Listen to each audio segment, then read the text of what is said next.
ótima sexta-feira a todos. Meu nome é Safira e eu estou aqui de volta para apresentar mais uma mensagem muito especial. Se vocês ainda não sabem, eu tenho um canal no YouTube chamado Diário de uma Jovem Cristã, mas tem como começo lives aqui no Instagram.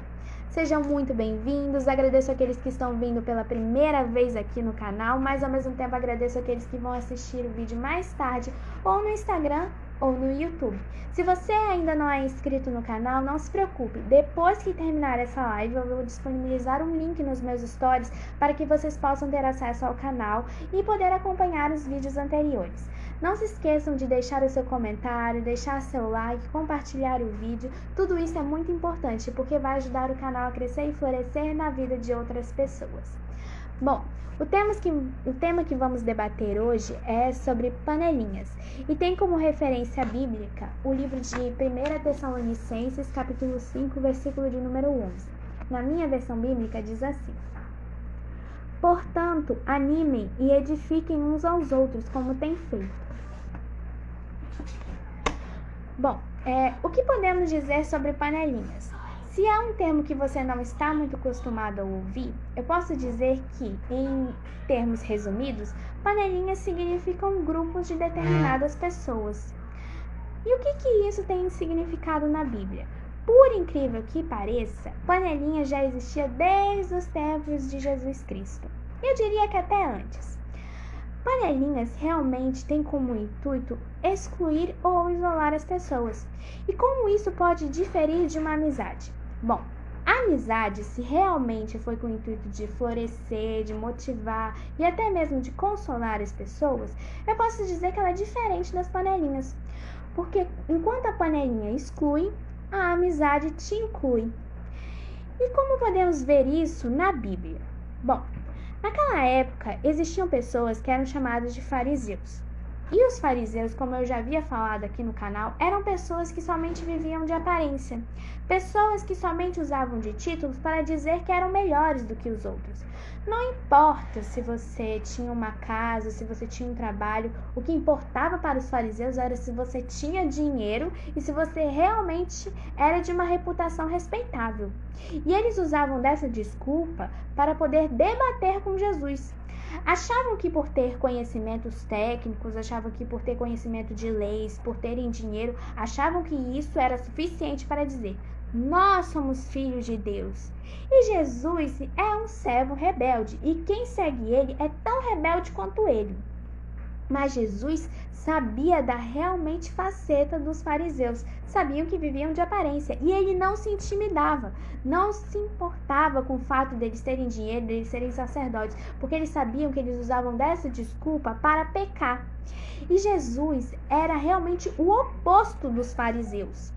Enquanto os fariseus rejeitavam aqueles que eram pobres, Jesus acolhia essas pessoas. Não somente as pessoas que eram escassas de dinheiro, eram pessoas que eram rejeitadas pela sociedade. Ou seja, prostitutas, bêbados, cobradores de imposto. Essas pessoas, enquanto eram julgadas pela sociedade, Jesus dava oportunidade de ficar ao lado deles. E por incrível que pareça, além da multidão, existiam também os cobradores de imposto. Pessoas essas que eram rejeitadas pelos fariseus. Temos como exemplo Mateus. Mateus era um cobrador de impostos. Cobrador de impostos naquela época era um sinônimo de ladrão, pessoa desonesta. E foi esse cobrador de impostos que Jesus chamou para andar ao seu lado. Pedro, pescador. Essa pessoa, provavelmente aos olhos da sociedade, era uma pessoa fracassada, uma pessoa pobre, uma pessoa que não tinha futuro. Mas foi esse pescador que se transformou em pescador de homens, que teve uma vida transformada após um encontro com Jesus. Jesus realmente estava lidando com pessoas que realmente não eram respeitadas pela sociedade. Tem como um episódio na Bíblia que foi uma mulher que ungiu os pés do Senhor. Essa mulher era de vida fácil. E as pessoas estavam acostumadas a dizer que ela era uma mulher da vida, uma mulher que não tinha vida social, que não tinha reputação, que não tinha marido, que não merecia ser amada. Mas Jesus olhou para aquela mulher com um olhar de misericórdia. Enquanto o mundo dizia, sua vida acabou, Deus deu a mão para ela e disse, sua vida está começando de novo a partir do seu arrependimento. Porque aquela mulher se envergonhava e realmente Jesus se compadeceu da situação dela. Não deixou que os argumentos dos gentios o impedissem de dar uma segunda chance a ela, de se arrepender e de começar uma nova vida. É muito fácil juntar pessoas que são de, qualidades iguais. Mas o que acontece quando se trata de pessoas que são de qualidades diferentes? Pessoas que não têm o mesmo nível social, que não têm status sociais iguais, que não são de níveis, níveis acadêmicos iguais. Deus une pessoas diferentes com o intuito de que juntas possam se complementar. Porque se tudo for igual, se tudo for do mesmo jeito, isso vai acabar por ser prejudicial. E Jesus não quer pessoas iguais. Ele quer pessoas diferentes, pessoas que pensem de maneira diferente, que saiam da caixinha. O que é lógico para o ser humano, para Deus é desagradável. Se ricos se juntam para falar mal dos pobres, não é agradável para Deus. Se pessoas elegantes se juntam para falar de pessoas mal vestidas, Jesus não se agrada. Para Deus, o que é agradável é o que você tem por dentro. Não importa se você é uma pessoa de classe média baixa e você realmente luta para falar do nome de Deus. Para Deus, o que importa é o que você tem por dentro. A tua aparência externa é de pouca importância para Deus e para Jesus.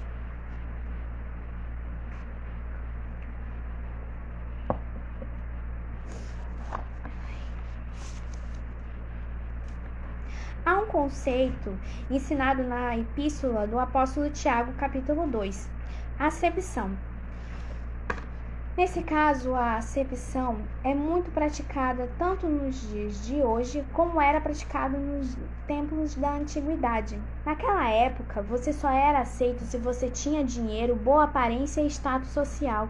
E isso causava uma revolta muito grande em Jesus, porque isso somente afastava as pessoas de conviverem umas com as outras, de conhecerem umas às outras.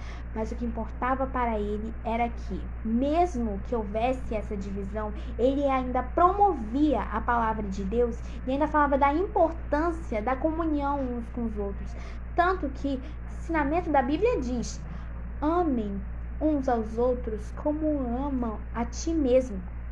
Então, se você tem amor próprio, não custa nada você compartilhar desse amor com outras pessoas. Se você é filho de Deus, está sendo dada uma capacidade de você falar para outras pessoas sobre o amor de Deus. É chamar outros irmãos, é falar do Deus que tanto te ama, mas que ao mesmo tempo você está disposto a compartilhar desse amor com outras pessoas. Deus não é egoísta, e ao mesmo tempo que ele não é egoísta, você também pode compartilhar desse amor, porque ele é imenso e ele tem total capacidade para acolher outras pessoas, sejam elas de diversas personalidades, de diversas classes sociais, cores de pele, personalidade, tudo isso é de extrema importância para Deus. Porque já pensou se Deus aceitasse somente pessoas determinadas de um jeito? Não. Tanto que ele ama o pecador. Opa, eu estou falando que ele ama o pecador, não que ele ama o pecado.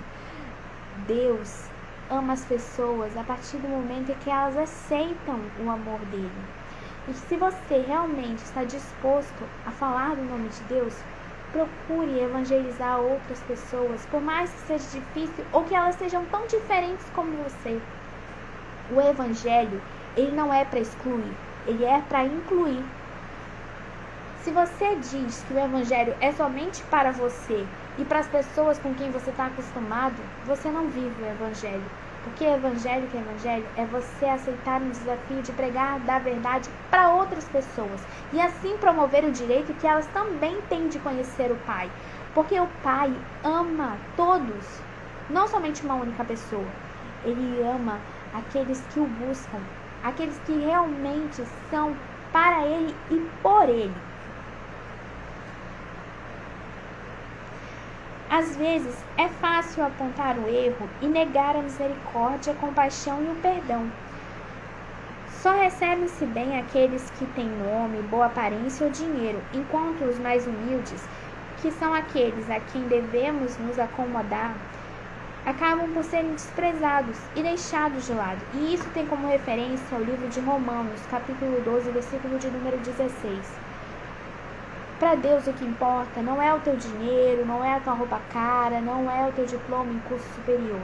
O que importa para Ele é o que você tem feito em nome dele. Você tem compartilhado da palavra de Deus ou tem somente se calado e guardado a palavra para si? Não é porque você tem algo que o irmão tenha que te faça melhor do que o outro.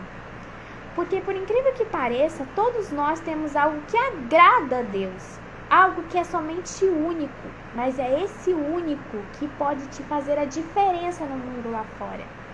Se você realmente tem a capacidade de pregar a palavra, use disso para falar com outras pessoas. Aqueles que não estão tão acostumados a falar de Deus.